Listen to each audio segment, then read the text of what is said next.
لِيَبْلُوَكُمْ فِيمَا آتَاكُمْ، یہ بھی تمہارا ایک امتحان ہے اس میں کہ جس میں وہ تمہیں آزماتا ہے، جو اس نے تمہیں دیا ہے نا اسی میں تمہاری آزمائش ہوتی ہے۔ اب اس نقطے کو سمجھیے، یہ بہت اہم بات ہے، جملہ چھوٹا سا ہے لیکن بہت بڑی حکمت کا خزانہ ہے جو اس کے اندر رکھ دیا گیا ہے۔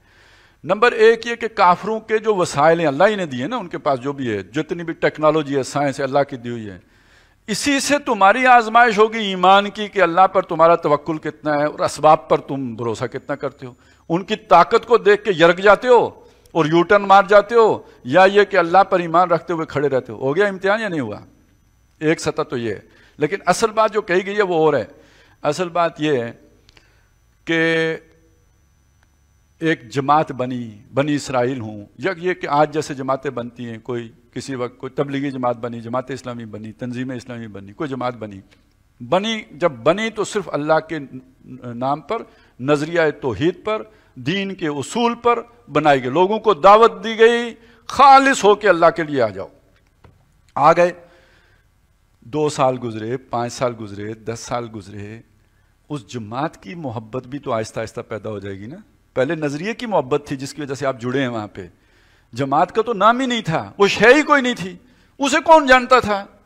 ہاں اللہ کو لوگ جانتے تھے، اللہ کی کتاب کو لوگ جانتے تھے، رسول کو لوگ جانتے تھے، تو وہ رسول کی محبت میں، اللہ کی محبت میں، اللہ کی کتاب کی محبت میں جڑے۔ جب جڑ گئے، 10 سال گزر گئے، اب تو جماعت کا نام بھی ہو گیا، اس سے بھی ایک محبت ہو گئی۔ اور صرف یہی نہیں ہوا، اپنے اس تعلق کی وجہ سے وہ زُیِّنَ لِلنَّاسِ حُبُّ الشہوات والی چیز بھی بیچ میں آئی، مل کے کاروبار بھی شروع کر دیے۔ اچھا صرف یہی نہیں ہوا کہ مل کے کاروبار شروع کر دیے، بلکہ سارے تعلقات کا دائرہ بھی وہی بن گیا، تو کاروبار بھی تو انہی میں ہوگا نا، جہاں آپ کے تعلقات ہوں گے کاروبار وہیں ہوتا ہے۔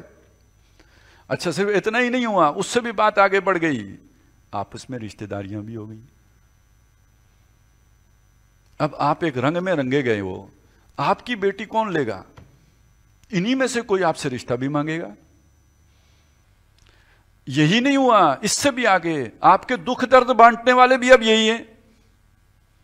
اپنی برادری سے تو آپ کٹ گئے ہو نا، انہی کے بیچ میں ہو، یہی آپ کے دکھ درد بانٹنے والے بھی ہیں۔ تو یہ ایک نیا سٹرکچر آپ کے اوپر کھڑا ہو گیا ہے جس کے آپ قیدی ہو گئے ہو۔ تو کچھ عرصے کے بعد اللہ اس پورے سٹرکچر کو چینج کر دیتا ہے، منحرف کر دیتا ہے، ان کو دوسری طرف پھیر دیتا ہے، تاکہ اب اس کے اندر جو کھڑے ہیں ان کا امتحان ہو جائے کہ وہ اپنے ان مفادات کے قیدی ہیں یا اس سے نکل کر اسی راہ پر چل سکتے ہیں جسے صراط مستقیم کہا ہے۔ تو اگر نظریات کے ساتھ جڑے ہوئے تھے، اب اسے جوڑیں اس کے ساتھ، وما محمد الا رسول، محمد بھی ایک رسول تھے، چلے گئے۔ افإن مات أو قتل انقلبتم على أعقابكم، یہ جماعت بھی تھی، اس نے ایک وقت میں تمہیں اچھی دعوت دی تھی، اب یہ ٹیڑھی ہو گئی، تو جماعت کے ساتھ جڑے ہوئے ہو تو جاؤ، پھر وہ تو گئی، اللہ کے ساتھ جڑے ہوئے وہ نہیں گیا۔ فإنه حي لا يموت، وہ سیدھا ہے، تم بھی سیدھے رہو۔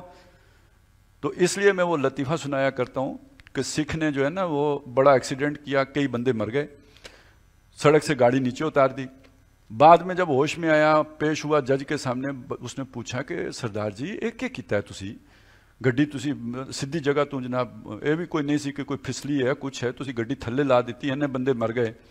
تو اس نے کہا جناب جج صاحب سڑک سی سیدھی تے آپاں بھی سیدھے جا رہے سن، اگے جا کے سڑک مڑ گئی، آپاں سیدھے گئے،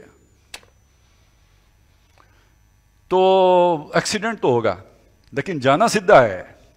سڑک اگر مڑ جائے تو سڑک کے ساتھ مڑ گئے تو آپ نے لوگوں کی پیروی کی، آپ سیدھے گئے صراط مستقیم پر تو آپ نے اللہ کی پیروی کی۔ آپ کا تعلق اگر اللہ سے ہے تو پھر آپ کو سیدھے جانا ہے، اور سیدھے جائیں گے تو پھر ظاہر ہے جب جہاز بھی کریش لینڈنگ کرتا ہے تو کھڑکھڑ تو ہوتی ہے، ایسا تو نہیں ہے نا، اس کے بھی پرخچے تو اڑتے ہیں نا، وہ ٹائر تو نکلتے ہیں اس کے بھی، تو پھر نئی فرکشن تو کریٹ ہوگی جب آپ سڑک چھوڑیں گے۔ تو یہ ہے جو تمہارا امتحان ہو رہا ہے، اسی میں جانچے جاتے ہو کہ اب کوئی نیا بت پال لیا ہے یا یہ کہ تم اللہ والے ہی ہو۔ لَٰكِن لِيَبْلُوَكُمْ، اللہ چاہتا تو اس کو گمراہ نہ ہونے دیتا، اللہ چاہتا تو اس جماعت کو صحیح حالت پر قائم رکھتا، لیکن اصل میں تو امتحان پھر کیسے ہوتا کہ تم میرے ہو کہ جماعت کے ہو۔ اچھا یہاں اقبال کا وہ شعر ذرا ذہن میں، وہ مصرع، اگرچہ بت ہیں جماعت کی آستینوں میں، مجھے ہے حکم اذان لا الہ الا اللہ، ایک بہت بڑی جماعت کا سالانہ اجتماع تھا، وہاں یہ پوری نظم پڑھی گئی، یہ شعر گول کر دیا، یہ نہیں پڑھا۔